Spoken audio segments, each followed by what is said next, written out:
একটা শট নিব, একটা শট নিব।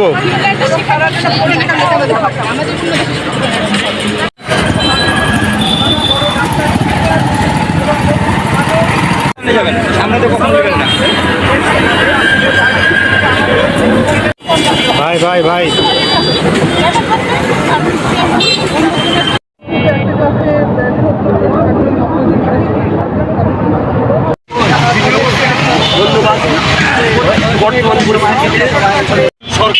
অন্তর্বর্তীকালীন সরকার দীর্ঘদিন শিক্ষা ব্যবস্থাটাকে, আমাদের শিক্ষা ব্যবস্থা ধ্বংস হয়েছে।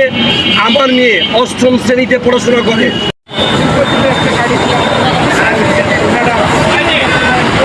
হয়ে গেল তাদের কোনো সেই চিন্তাই আমাদের মনে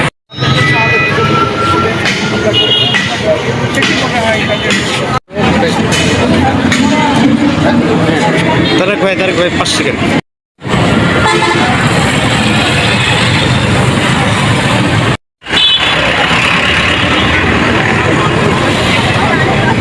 স্বাধীনতার পর থেকে বাংলাদেশ 2024 সাল পর্যন্ত যদি আমরা ইতিহাস খুঁজি তাহলে দেখব যে বাংলাদেশের বিভিন্ন পর্যায়ে যে সমস্ত শিক্ষক শিক্ষয়িত্রী শিক্ষাবিদেরা পৃথিবীর বড় বড় বিশ্ববিদ্যালয়ে গবেষণার কাজে নিয়োজিত, তারা যদি পুরাতন পদ্ধতিতে তারা উন্নত করতে পারে, বিভিন্ন জায়গায় তারা যদি সুনাম অক্ষুণ্ণ রাখতে পারে, তাহলে পুরাতন পদ্ধতি কেন আমাদের ছেলে মেয়েরা ভালো করবে না?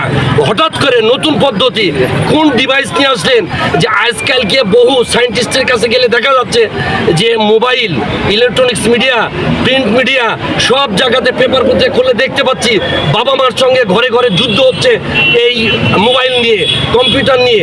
অর্থাৎ আপনারা বলছেন যে অ্যাসাইনমেন্ট করে নিয়ে আসতে হবে, অ্যাসাইনমেন্ট মোবাইল ছাড়া কম্পিউটার ছাড়া হবে না।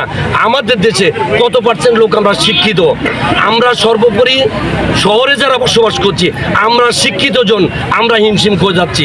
প্রান্তিক জনগোষ্ঠী যাদের ইলেকট্রনিক্স প্রিন্ট মিডিয়া, যাদের কম্পিউটার মোবাইল, এমনকি এমন অনেক জায়গা আছে যারা এখনো ইলেকট্রিসিটির ব্যবস্থা নাই, সেই সমস্ত জায়গার মানুষ দর্শনা কীভাবে পড়াশোনা করবে? আমাদের স্পষ্ট দাবি নতুন কারিকুলাম বাতিল, পুরাতন কারিকুলাম চাই, পরীক্ষা পদ্ধতি চাই, পূর্বে যেভাবে আমরা লেখাপড়া শিখেছি। আমরা কোনো